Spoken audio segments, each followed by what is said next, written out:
notre nouveau numéro de rencontre. Nous sommes au Richelieu, à Liège, un endroit emblématique de cette ville. Et nous avons le plaisir de recevoir Gabrielle Beverlin. Gabrielle Beverlin, bonjour. Bonjour. Nous allons, avant de rentrer dans le vif du sujet pour présenter votre livre, on va s'en pencher un petit peu sur votre personnalité. Qui vous êtes, Gabrielle Beverlin? Eh bien, je vais vous dire que la personne que vous avez devant vous, vous n'en voyez qu'une partie. Cette personne physique, c'est celle que monsieur et madame tout le monde voit. Mais la vie m'a appris que quand on s'ouvre à des nouvelles possibilités, quand on s'éveille un peu, on se rend compte qu'on n'est pas qu'un personnage physique. Et justement, à propos de cela, vous n'êtes pas uniquement un personnage physique, ça c'est l'extérieur, c'est ce que tout le monde voit. Oui. Mais j'ai envie de citer une phrase de votre livre qui dit, vous dites justement, « Je suis un apprentissage avide de lumière à la recherche de sa source ». Vous pouvez développer un petit peu? Oui, en fait, je suis une personne, je suis née dans une famille d'agriculteurs. Mon papa était fermier, il était athée. Maman était une personne catholique pratiquante. Et je me suis retrouvée face à des opinions très divergentes. Ce n'est pas toujours des disputes, mais enfin, les opinions étaient divergentes. Et ça m'a ouvert l'esprit, ça m'a intriguée et ça m'a posé question. C'est comme ça que je me suis intéressée à aller rechercher un petit peu plus loin, avoir une certaine ouverture d'esprit. Et vous devenez un petit peu, on pourrait dire, un coach du bonheur? Un coach du bonheur. Un coach du bonheur. Oui, mais pour devenir un coach du bonheur, il faut apprendre soi-même à apprendre à être heureux. Et justement, nous allons entrer dans le vif du sujet avec votre livre. Donc, rouvrir son cœur à l'amour déchiré. Et vous avez choisi comme illustration de votre livre des clés un petit peu qui pendent, plusieurs clés. Et l'originalité de votre ouvrage, c'est que ces clés semblent ouvrir des portes qui peuvent être des réflexions et des ouvertures pour trouver justement ce bonheur. En effet, la clé est un très beau symbole, puisque c'est jour après jour que nous ouvrons des portes, que nous rencontrons d'autres personnes, que nous créons notre vie.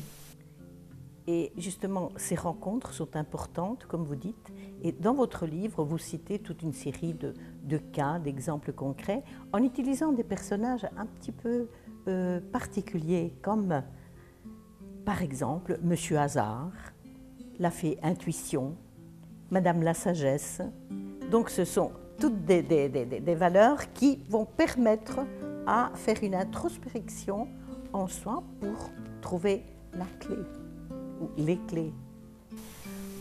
En fait, c'est ce que j'ai trouvé en moi, ce dont je vous parlais un petit peu tout à l'heure, c'est qu'il y a différents personnages. Il y a mon côté mental, donc la personne qui doit réfléchir aux choses du quotidien, la personne qui a été aussi un peu formatée, comme tout un chacun. Nous avons une forme d'empreinte, nous avons été formatés et par notre éducation et par notre milieu, à l'école, notre culture. Et nous agissons, enfin nous pensons agir en fonction de ça. Alors nous réfléchissons aussi par rapport à, voilà, nous avons notre diplôme et c'est sur cette base-là très souvent que les orientations se font par rapport à la vie. Nous sommes aussi reconnus par toutes ces choses-là, par notre diplôme, par notre style, par la famille d'où on vient, etc. Donc, maître mental, lui, va analyser, tout en fonction de ça. Fait intuition, on la connaît moins. Fait intuition, c'est une partie de nous qui nous parle très souvent, mais qu'on n'écoute pas, mais parce qu'on se dit, ouf, allez, c'est encore mon imagination qui s'emballe, et quelquefois, ce serait bien intéressant de l'écouter. Quant à Maître Hasard, on l'écoute encore moins. Il y a des choses qui viennent sur notre route, et on n'y fait pas trop attention. Et quand on parle de bonheur, je pense qu'il est intéressant d'écouter ces trois personnages-là.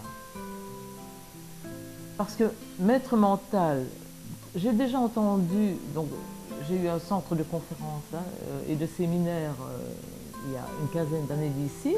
J'ai tenu ce centre pendant 15 ans. 13 ans. Oui, à La Convie. C'est La Convie à Soumagne. Et j'y ai accueilli plus de 500 conférenciers différents. J'ai entendu des choses très différentes. Et beaucoup de personnes parlent avec leur mental. C'est très, très, très enrichissant. Parce que vous rencontrez les personnes avec tout ce qu'elles ont développé, tout ce qu'elles ont étudié, presque tout ce qu'elles ont à offrir. Ça, c'est vraiment très intéressant. Par contre, je reviens à Maître Mental. Très souvent, on disait oui, mais n'écoutez pas trop votre mental. Moi, je ne suis pas tellement d'accord avec ça. Il faut l'écouter. Il est là, il a sa place. Jusqu'à un certain moment. Fait intuition, à d'autres moments. Je lui ai donné le nom de fait intuition pour ne pas entrer dans d'autres termes. Il y en a d'autres qui vont dire c'est l'univers, c'est Dieu, c'est un ange, c'est ceci. C'est un terme que je reprends, qui est plus commun et qui est plus quelque chose qui nous appartient à nous. Fait intuition arrive à des moments où le mental cale, quelquefois.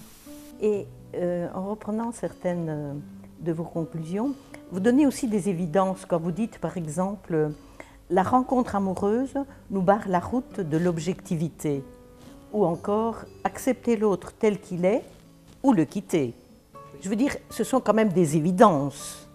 C'est vraiment mon message. On n'est pas que quelqu'un de mental, on n'est pas que quelqu'un de diplômé de ci, de ça, ou ayant des capacités de ci, de ça. On est bien plus que ça. Rappelons-nous, on est bien plus que ça. C'est très très important à savoir. Et peut-être c'est difficile de franchir le pas, parce que vous dites, si la personne ne nous convient pas, il faut le quitter. C'est parfois difficile de franchir le pas. Mais enfin, ce sont quand même des évidences, et vous les mettez en lumière en disant, voilà, réfléchissez à cela. Oui. C'est un peu ça la route que vous voulez nous montrer. Mais il faut apprendre à être vrai. C'est ça quelquefois qui est difficile. On fonctionne, on n'agit pas, on réagit. Mais vous ne parlez pas uniquement d'amour, vous mettez aussi en évidence des réalités de la vie telles que les amitiés toxiques, les amours énergivores, les stratégies de manipulation. Ça fait partie du quotidien, mais pas uniquement de la vie amoureuse. Non, non, ce sont des facettes que l'on rencontre dans la vie de couple, mais aussi dans les amitiés. Il y a des amitiés toxiques, il y a des personnes, vous le sentez, encore une fois, il y a une forme, je ne sais pas si c'est déjà de l'intuition là, mais vous sentez qu'une personne vous prend votre énergie. Vous avez des personnes qui vous élèvent, qui ont un échange avec vous. C'est un échange. Vous avez des personnes qui sont toujours là pour quémander, oui. Pas spécialement à donner. Non. Et une fois que vous avez donné, vous imaginez, ah tiens, j'ai pu apporter un petit quelque chose. Il est venu me trouver, ou il est venu me trouver, j'ai pu apporter un petit quelque chose. Et puis, allez, une semaine après, cette personne revient. C'est nécessaire d'en tenir compte et de prendre conscience de cela. Et c'est ce que vous faites dans votre livre. Vous donnez des cas concrets, des exemples, et vous en tirez des conclusions, quoi. Comme celle-là, par exemple. Dites-moi, à quel genre de public s'adresse votre livre? Est-ce qu'un public jeune, un public plus mature ou... Je dirais là, entre 20 et... Oh, ben ça peut aller à la limite jusqu'à 80 ans. Hein. Il n'y a pas d'âge donc? Oh non, non, il n'y a pas d'âge.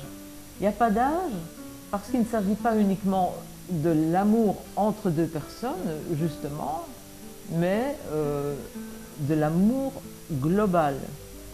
Et dans le public, il y aura peut-être des personnes au-delà de 50 ans qui vont s'intéresser plus à une partie du livre qu'à l'autre. Parce que il y a cette partie intuitive, quand dans mon livre je m'adresse à Fée Intuition, elle apporte des réponses assez concrètes à des questions que l'on peut se poser un petit peu plus tard. Oui. Quand on a quitté le côté amoureux, le côté passionnel, et puis alors on est retombé dans la réalité, voilà, dans le quotidien. Et après on voit que l'amour est beaucoup plus large que ça. Donc cibler un public jeune, c'est pas mal aussi, puisqu'on est au seuil de la vie et il y a encore tellement de choses à découvrir. Et c'est une belle réflexion face à la vie. Notamment pour les plus jeunes, face aux conflits que l'on peut rencontrer et que l'on peut surmonter si on comprend ce qui se passe. Après un certain temps dans une vie de couple, par exemple, arrive le côté où on essaie de dominer l'autre. Si on ne le sait pas, c'est la catastrophe, quoi. Oui, le rapport de pouvoir. Le rapport de pouvoir, oui. Il a changé, c'est plus le même. Et si on comprend ce qui se passe, on avance. Et pour terminer, vous avez une conclusion que je trouve belle et intéressante. Vous dites « Rouvrir son cœur à l'amour déchiré consiste à aller à la rencontre de notre propre lumière grâce à l'intégration de nos ombres. » En fait, l'ombre, c'est tout ce qui est combat. On démarre la vie un petit peu, on cherche, on combat, on veut s'affirmer. Tout être a besoin de reconnaissance et d'amour. Et si vous êtes un peu attentif à ça, vous verrez que toute action que les gens font, c'est soit être connu, soit être aimé, ou parfois les deux à la fois. Eh bien, pour conclure, je voudrais bien encore montrer la couverture de votre livre avec ces différentes clés que vous mettez là en suspens, des clés que vous invitez le lecteur à ouvrir, à réfléchir et peut-être à trouver sa propre solution. Je vous remercie. Merci Gabrielle Beverlin. Merci Madame Clara. Voilà, c'était notre nouveau numéro de rencontre avec Gabrielle Beverlin. Si vous êtes intéressé, si vous avez une publication, si vous êtes artiste, si vous êtes écrivain, si vous avez une nouveauté à présenter, eh bien, contactez TV Wallonie, nous serons là pour vous faire connaître et découvrir.